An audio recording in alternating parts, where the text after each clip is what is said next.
Kelly's here for Kelly. Courtney's here. Carl's here. I think.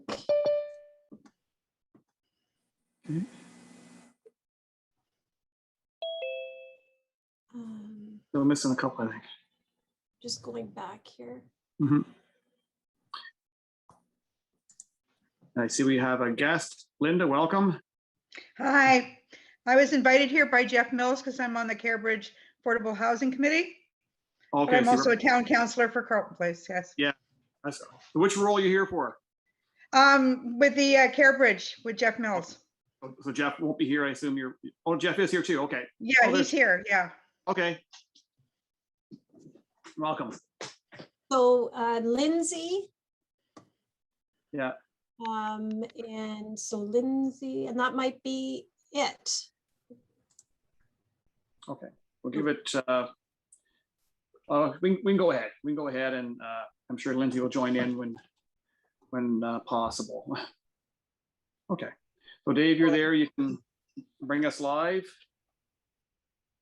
Hi, Sean. Jeff. I invite.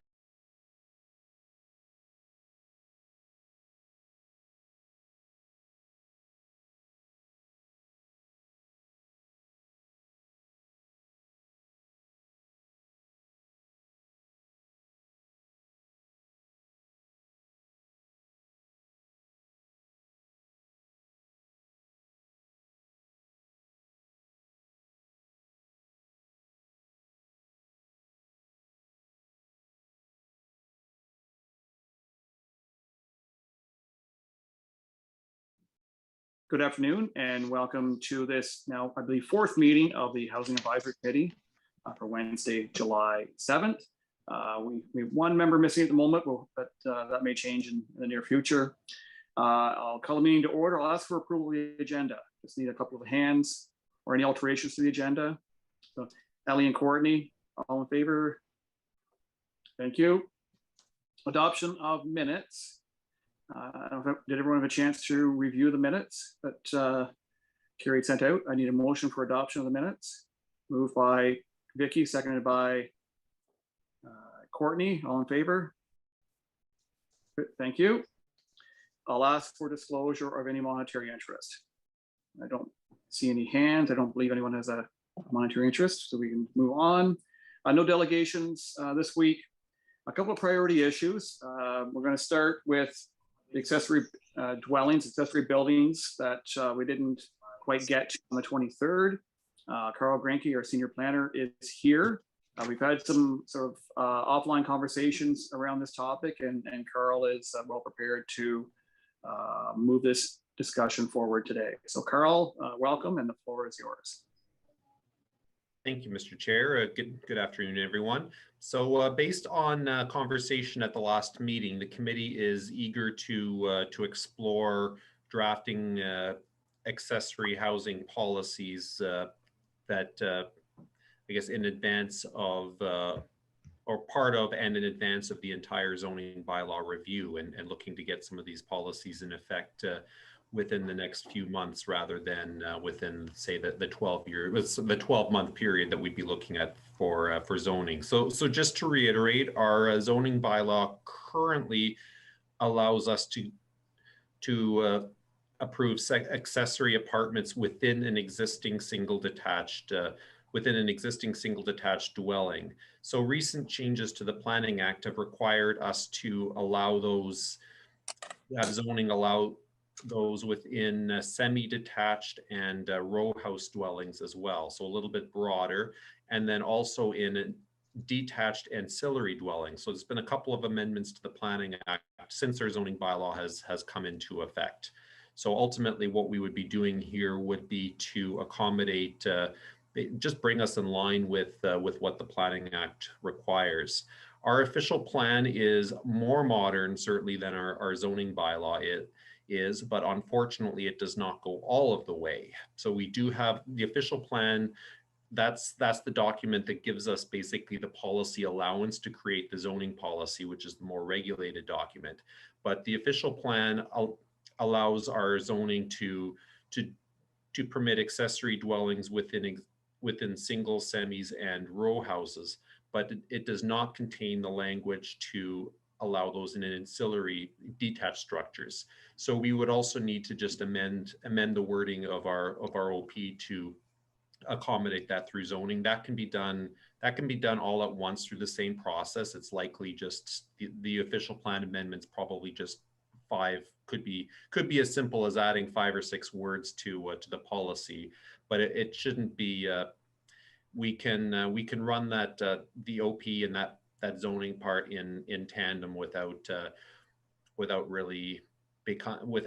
making it a significantly more difficult process. So we did reach out to our consultants who are doing the zoning review just to talk about how they can fold that in, and they've given us a path forward that involves addressing accessory housing specifically within their zoning issues workshop and some of the background work that they've done, and they've proposed a framework that would allow them to bring that conversation forward, and then bring some zoning and OP policy forward in September, October, that would allow us to approve that, and it can come into effect a lot quicker.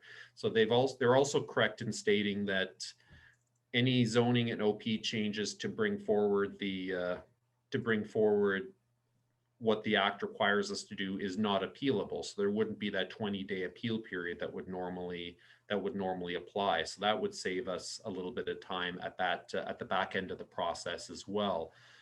So they proposed an overall cost of a little bit under $4,000 for this additional work, but they've also advised us that working with staff, we can bring that cost down if staff were to do more of the work, writing more of the policies, for instance. And I think that's, and in discussion with Carrie regarding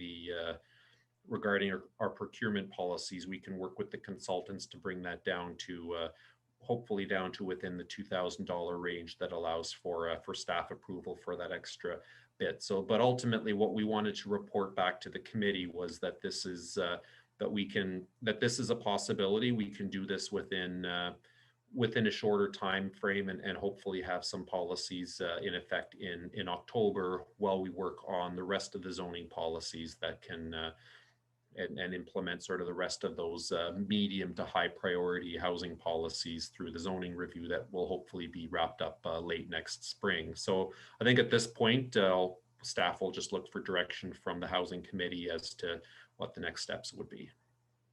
So thanks, Carl. So that's really encouraging feedback. So essentially, a couple of minor changes, one minor change to our official plan, which is simply we need to follow that process, and we can proceed quicker in developing our policy around secondary units, which could include basement apartments, other units attached to the main floor of a house or second floor of a house, as well as other dwellings on the same property. So a coach house or potentially like a tiny home of some form. So the provincial guidelines are there. We need to sort of build it specific to our community.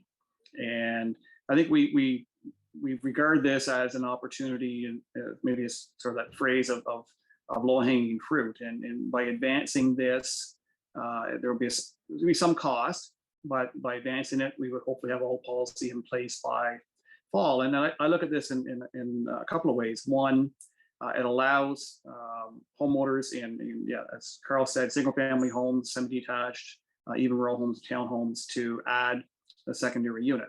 The secondary unit can help provide affordable housing for people in our community. At the same time, it helps homeowners get into the home ownership market when they may not have been able to do so otherwise. When you have that rental income coming in, that will help a bank or a mortgage company include that income when it comes to determining what type of home someone may be eligible for, what type of mortgage they may be eligible for. So a lot of positives can come out of this type of policy. Furthermore, if you're open to questions or comments, we talked earlier about a community improvement plan for affordable housing for the community. And that is something that we will be bringing back probably in the next, hopefully the next meeting or the meeting after, with regards to how that can proceed. It takes some time. There's a very regulated process for us to follow in order to implement that. And having this policy in place before we complete the CIP will help provide guidance to the CIP if we choose here, firstly, to recommend to council that we should include incentives to create secondary suites, secondary units within our CIP. In other words, potential loan programs or grant programs that would provide incentives for people to provide those secondary suites. So a lot of things are happening in tandem here. So I'll look to the group for questions or comments. I don't have everybody's face on my screen here. Jeff, I see your hand is up. Go ahead. Thank you, Mayor. Carl, I'm further to what Sean was saying about incentives. I'm wondering about, does this process automatically kind of kickstart a reevaluation of a person's taxes if they were to create a secondary suite within the building and even perhaps an auxiliary one outside? Does it automatically kickstart some other process that homeowners would have to be aware of, that their taxes might increase to reflect this new situation at their home? Go ahead, Carl. Yeah, so an accessory apartment, whether it's inside the dwelling or outside the dwelling, would require a building permit. And that building permit, of course, is essential to ensure that fire safety code, all of that is addressed. And then typically that information is provided to MPAC, who does their updates. I guess I'll ask Carrie, who may have a little bit more knowledge on that on that process with MPAC as far as whether there's what sort of timelines or whether this is automatic, or how that might work, if Carrie has anything to add. I don't, Carl. I'd have to speak to Sandra and Vicky. I know there's been issues regarding timelines right now with by the time permits are issued and by the time MPAC has it up on their site or has it updated, but I can definitely follow up on that with Sandra. I think we send the information in as soon as we have it when a permit's issued, but I don't know how fast it takes MPAC to get that information into their system. And just on a note, sorry to change the subject, Lindsay is stuck on a job site. And so I just told her that no worries to log in if and when she can. Okay, thank you. So sorry, Carl, I don't really have an answer to that, but we can certainly find out. Thank you. But good point, Jeff. I mean, there would be, in all probability, an increase in property taxes as a result of adding a secondary suite. And again, that may be something we would consider within the community improvement plan if we would provide a potential maybe reduction in taxes or something offsetting that for a period of time as an incentive. Vicky? Just wondering if there's going to be anything in place safeguarding that they're not turned into Airbnbs. So Carl, do you want to speak to an Airbnb policy? Because it's something that Linda had touched on a little bit at our last meeting. We don't have an Airbnb policy today or temporary rental policy today. Yeah. And it's something that communities have done. And Carl, you're probably more versed in this than I am.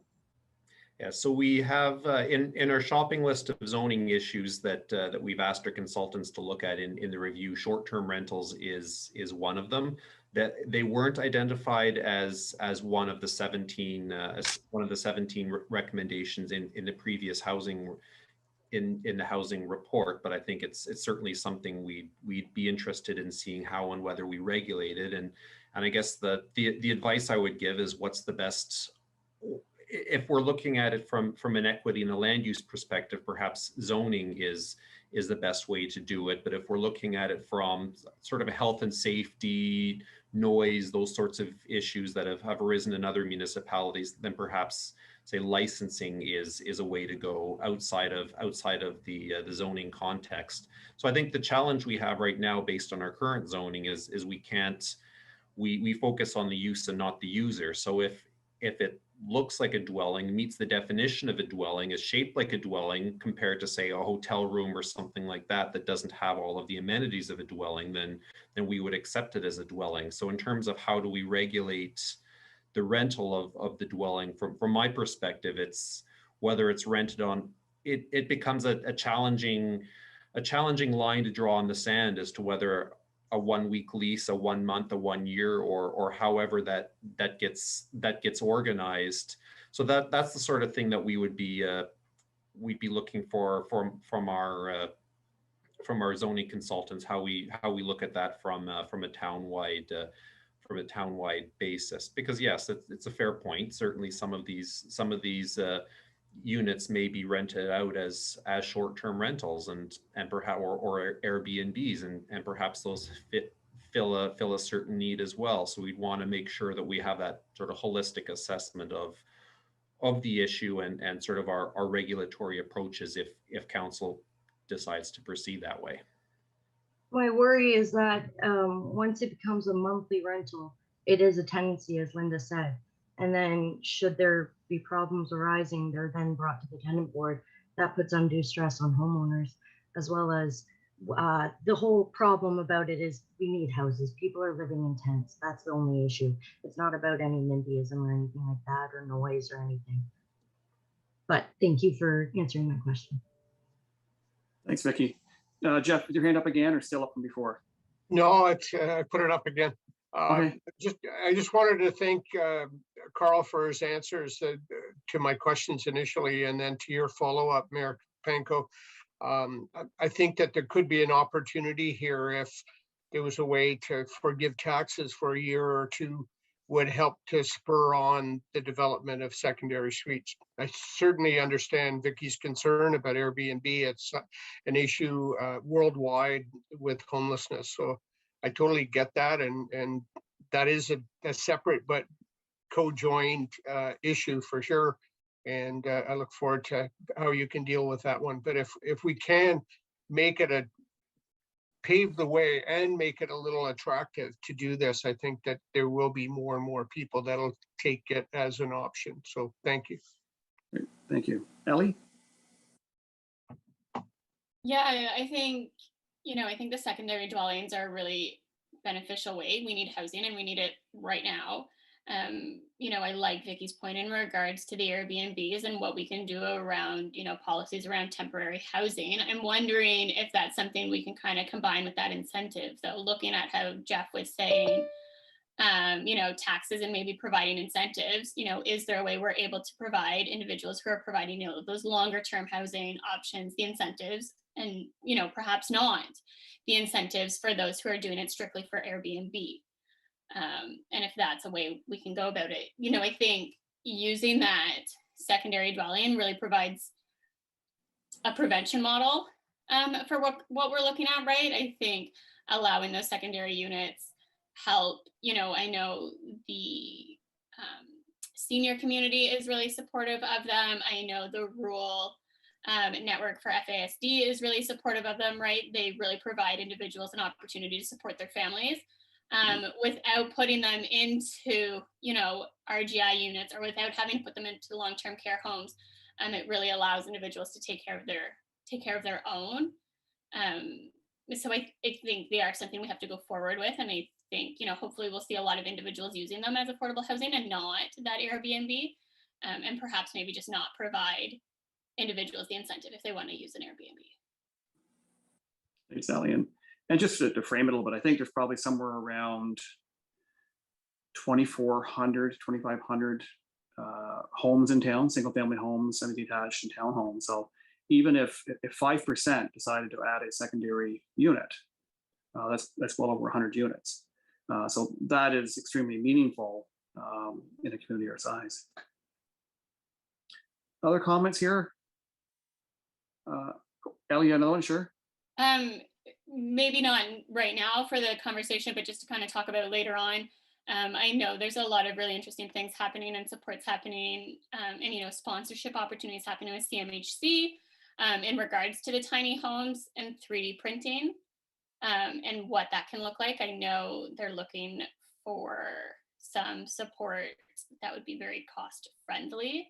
If we wanted to look at, how Smith Falls could, take that on or be a part of that, in regards to supporting individuals to get that kind of secondary unit up and going. We don't necessarily have to talk about that right now, but I think it's important to just note that there's a lot of opportunities out there for people to be able to affordably get a secondary unit. So on that, Alec, if you have information you can share, and then what we can probably do is add that to our agenda for our next meeting and have a broader discussion on it. Yeah. Do you want me to share right now? No, if you can share, share via the email and then give everyone a chance to digest it, and then we can have that discussion at our next meeting. Perfect. That'd be great. Thank you. Linda. Jeff Mills mentioned this at our last meeting, and I haven't mentioned it to my council, but I'm holding on to this like I'm holding on to somebody's belt. We have all these developers that say we have to make money, we have to make money. That's all they talk about. And Jeff suggested last meeting, yes, they can make money, just like when you buy a car. If you want a radio, you pay more money. If you want a coolant seat, you pay more money. So why not put a secondary suite in for your loved one or whatever in the back? And here you go, you charge us what you want and we'll put it back there for you. These developers could do all this with the added incentives added on too. Yes, the opportunity to do it during new construction is probably the. Yeah. Thank you. Okay, any further comments? I just want to let everyone know I'm calling in. Oh, sorry, late. Lindsay, is that you? Yeah. Okay, go ahead. Just saying I'm just calling in on the site, so I'm just gonna likely listen mostly to. Thanks. So I had a hard time hearing you there, Lindsay, but I think you're calling in from a site, so I think I heard that part. You're good to have you here. Thank you. Okay, so Carl or Carrie, did we have a motion prepared? Oh, Jeff, do you have another comment? Yeah, I just wanted to mention that a group of us are working on a secondary suite pilot project through CareBridge. And we've been in touch with people like Carl and asked, that's why we're interested in what we're talking about here today. We've been working with a local developer, actually a Smith Falls based developer, and it's early days. We're not at the business plan stage, but we're getting there because what we're trying to do is build one secondary suite as a pilot and use the learning from that. And we want to be telling the story as we go and learn about any pratfalls or any ways that communities can help this process. So we see it as probably one of the, like you said earlier, Mara, that it's a fairly low hanging fruit in terms of the cost of affordable housing. As you know, CareBridge is trying to build 28 units in Smith Falls, and the unit price of those is much higher than the unit price of one unit of secondary suite affordable housing. So we're doing this as a pilot that we hope can be scalable across the county. So anybody that has information, I know Elle, you mentioned some stuff about CMHC, any of that stuff is valuable to our working group. And I just wanted to put that out on the table. It's early days for us, but we're pretty passionate about it and wanting to build one unit of affordable housing to see how that goes and then go from there.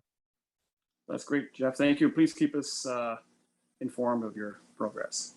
Thanks. Okay, I don't know any further hands. So yeah, Carrie or Carl, did we have a motion prepared for a recommendation to council to proceed with advancing recommendation number 2?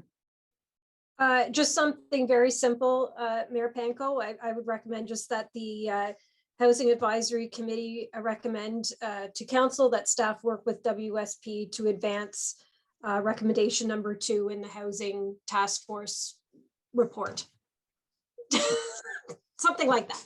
Okay, do I have someone who would move that motion?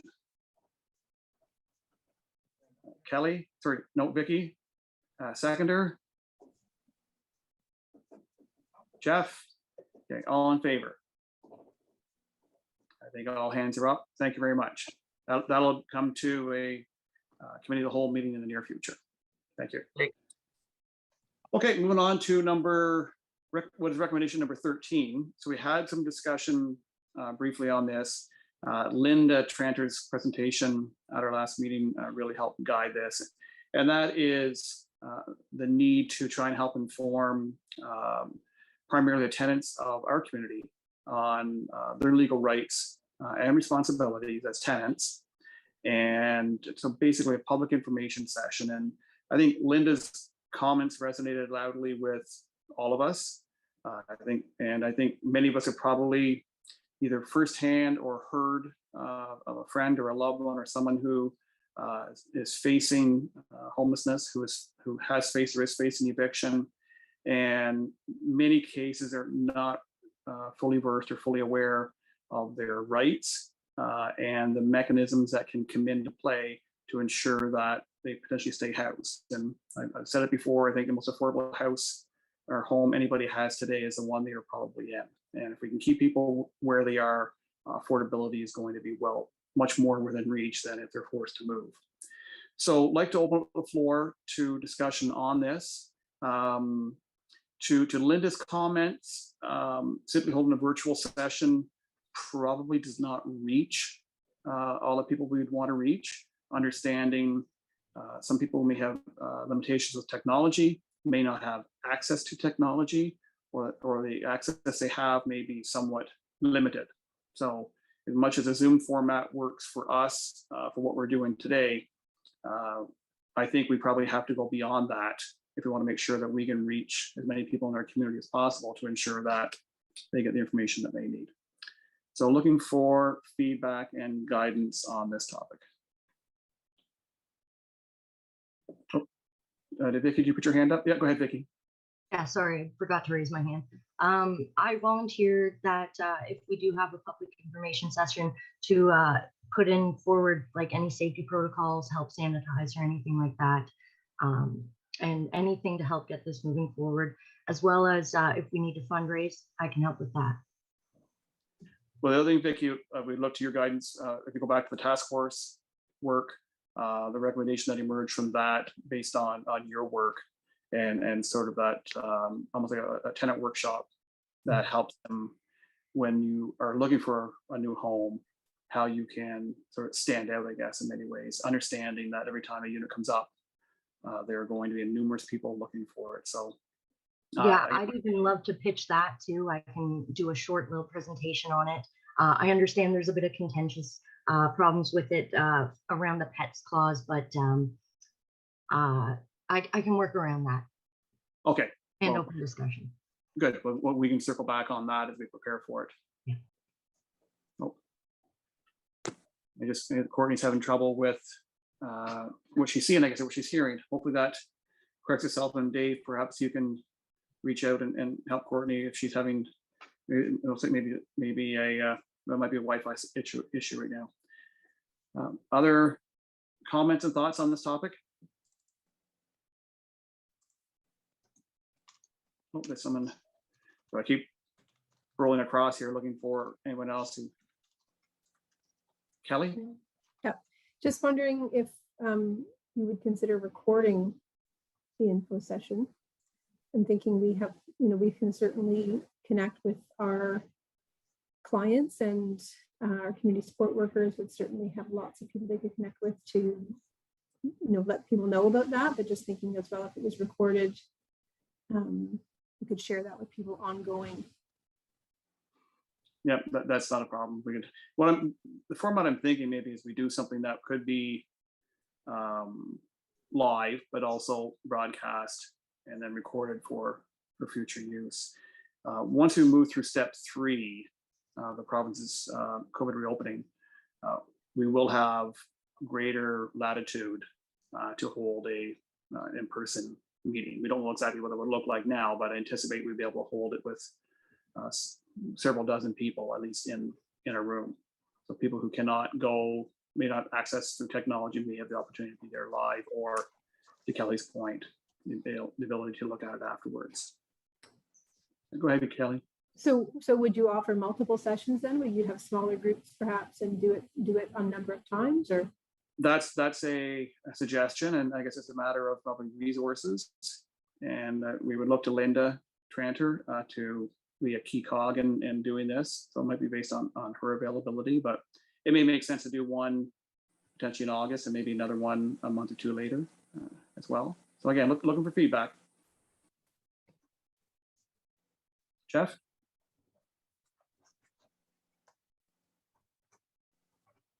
Oh, Jeff, there you go. Yeah, there, sorry.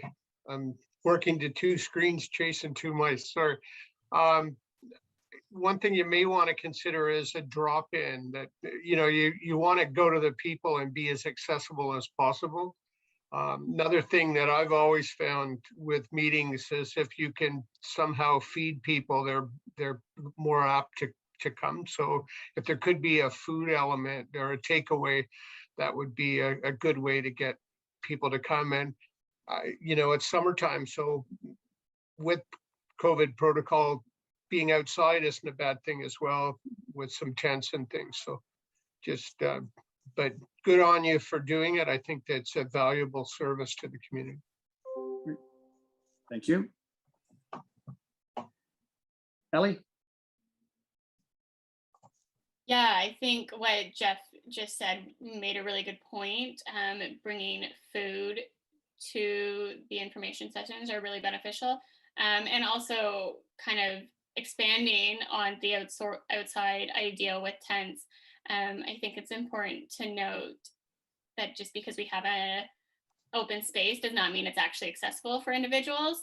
And how we can make it a bit more accessible and provide a little bit more engagement for individuals. At the end of the day, we are talking about individuals who are at risk and who are vulnerable, and providing a bit more of an inclusive environment, and not such maybe a stigmatizing environment, and offering other things that at the same day, potentially offering some supports around all kinds of housing aspects. I can't think of anything off the top of my head, but as opposed to strictly just, I don't know if anyone's ever sat in on the landlord tenant board, but it is a pretty intimidating and stigmatizing environment. So, hosting a public forum, great, but I think providing people with alternative reasons for being there to get access that they need is, a more comforting and welcoming environment for individuals. Certainly. Kelly?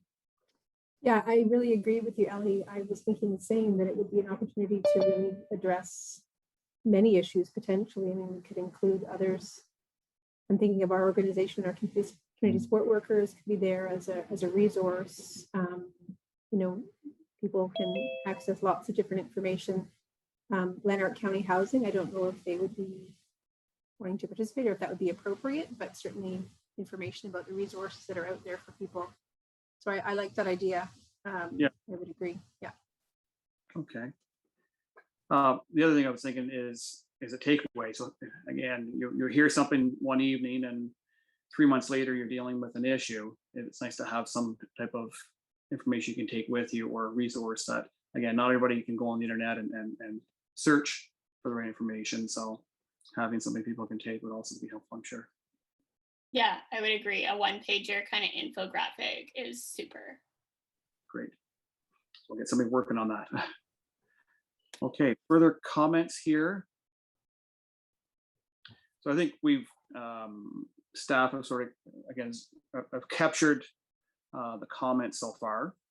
And I think there's merit to Kelly's point and Ellie's point that we maybe build in a couple other resources at the same time, and to Vicky and Ellie's point, or Jeff's point, having something to eat, some refreshments to help draw some people in, and maybe even have a couple of prizes we can award to people. Who knows? We'll come up with some stuff, but obviously, I think there's a lot of merit of trying to get as broad a circle as possible to include as many people as possible.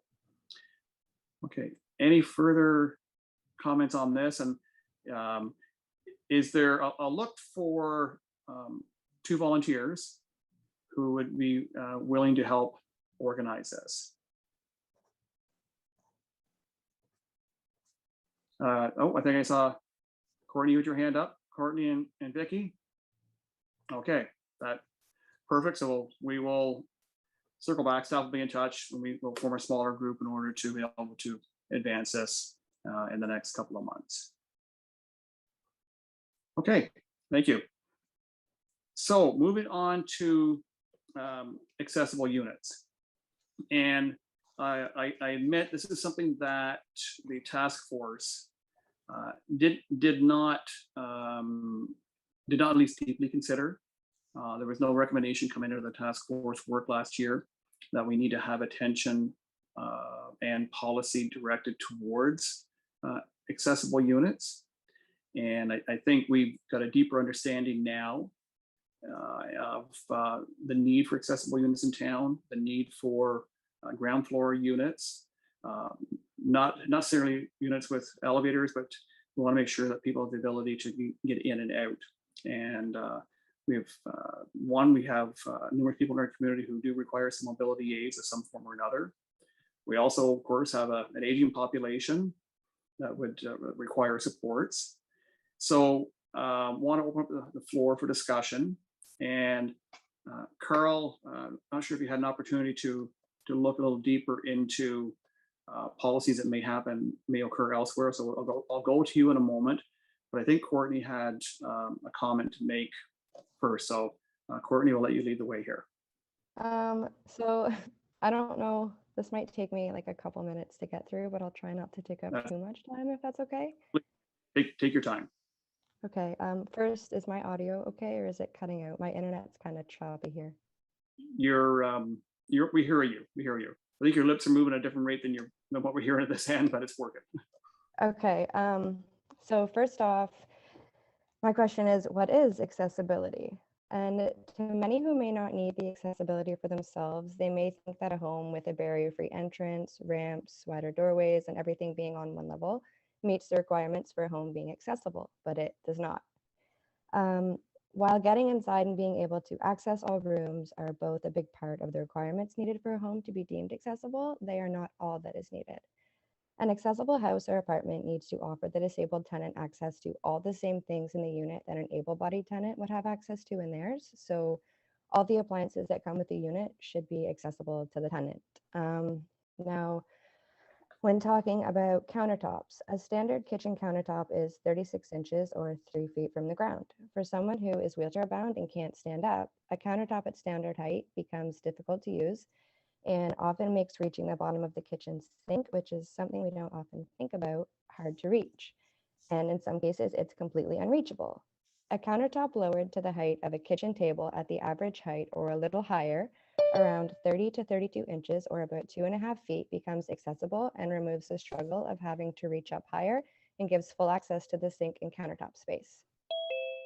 When thinking of installing upper cupboards, personally for myself, being seated in the wheelchair, I cannot reach a cupboard that is higher than 54 inches from the ground while still being able to get things in and out of storage.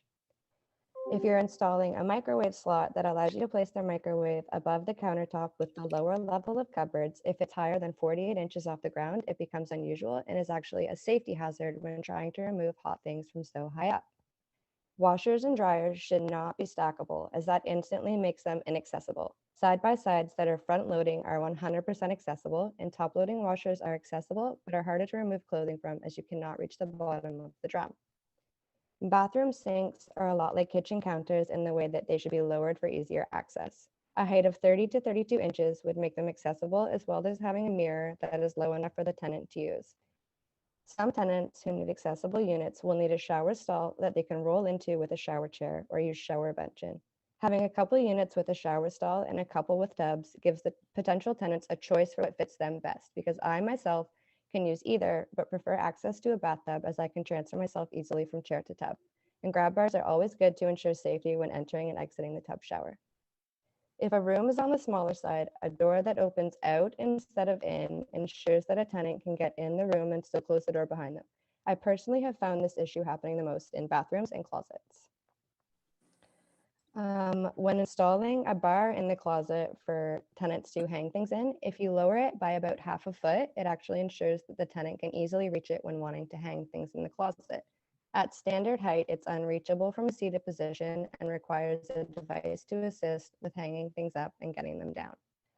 And when I suggest this, it might seem silly, but the best way to see if things are accessible to somebody in a wheelchair would be to get a rolly chair or an office chair and go around your house, go around the room and see if you can access things while you're sitting. See if you can reach the back of the countertop in front of your washer and dryer and see if you can reach all the buttons, get your clothes out. When it comes to the accessibility of a store or business versus the accessibility of a home, one requires far more than the other. If you're going to make a home and list it as accessible, you have to make sure you're taking the time to do it properly and not try to cut corners to save money or get the job done faster. It has to be fully accessible to everything inside the home, or it's not actually accessible and shouldn't be advertised as accessible.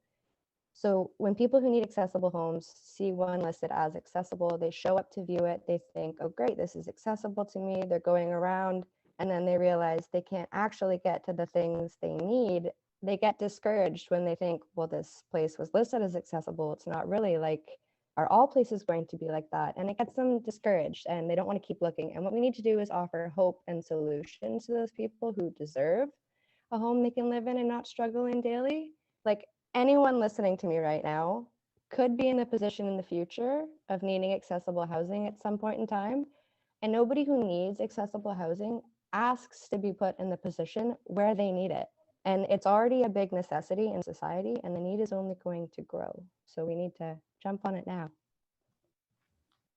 Great, Courtney. Thank you. And while you were speaking, I had a text from someone watching who said she's a rock star. So you're bringing it. Thank you. I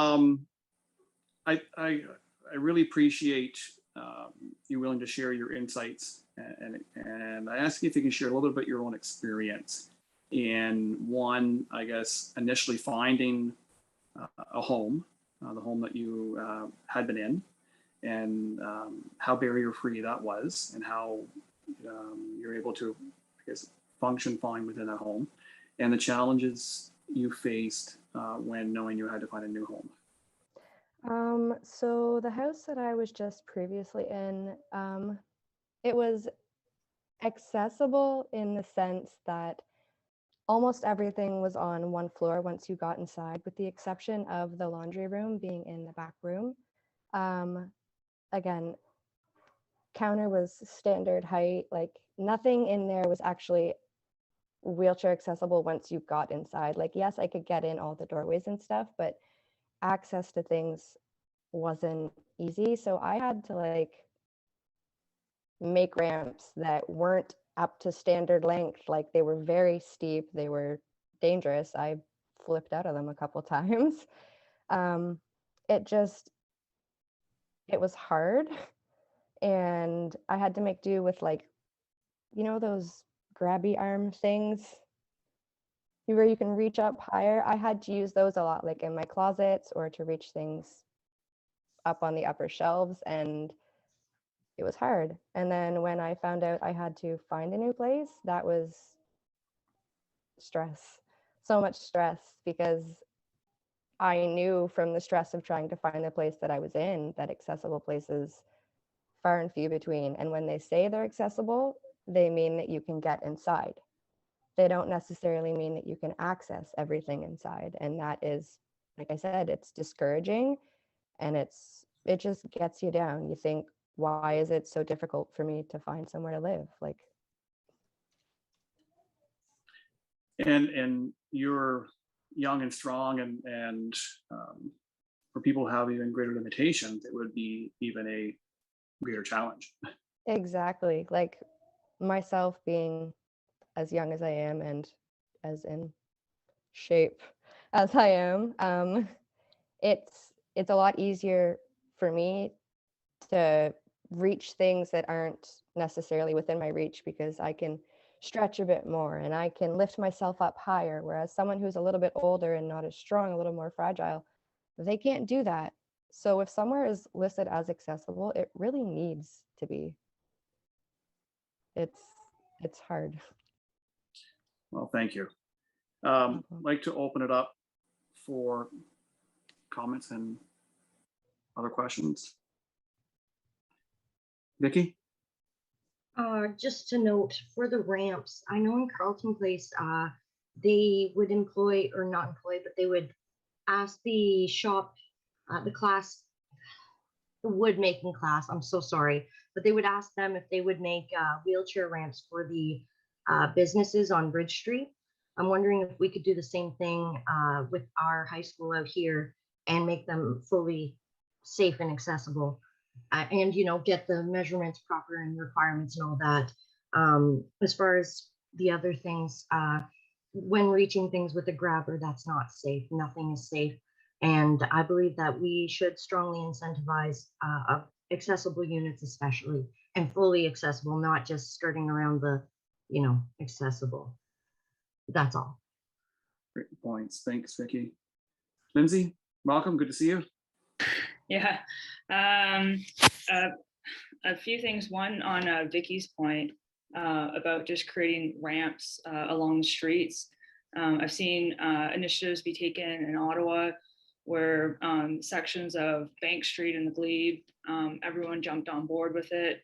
I think if we put together a series of measurements for every shop downtown, I even think within my network, I could ask people to just build them for free and speak with local suppliers too. So I'd be happy to help in that part. So I think that's a great comment, Vicky. A few things on the, when it comes to a very fair comment that Courtney made was accessible units that then have stackable washer and dryers. I mean, it's just completely contradictory of their purpose. And so I think something that maybe, I don't know if it could be part of an information sheet or not, similar to that coach house sheet, but these are things that your unit should have if you're calling them accessible. And it could list the available, for example, there's combo washer and dryers that also limit the amount of times you have to take stuff out of them. So they wash and dry them. They normally go below countertops. It's their front loading. They're very user-friendly. And certain appliances that are built for very accessible needs. So I think that's something that the town could just have as a PDF. These are not only the types of appliances you can get, but these are the places where you can get them too. And then there's also a lot of programs that will help provide funding for those types too. So I can provide links on that stuff. Another thing to consider is when you submit for building permits, if you submit over 6 units, I think it's an Ontario Building Code requirement, you then have to make 1 unit accessible, and then it becomes a ratio. So for every unit over 6 units in the building, 1 then has to be accessible within a building. And then if it's over a certain amount, they have to have them.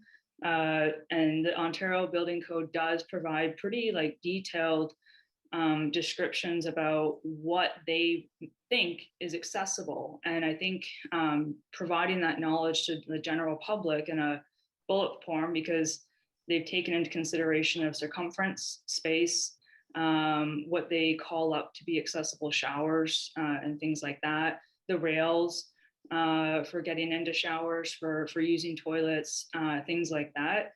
So I think if we highlight it, where a lot of information has been condensed after research for what is considered accessible to the public, people who may just have a 2-unit property could look at that and go, well, do I meet any of this? And if not, how do I?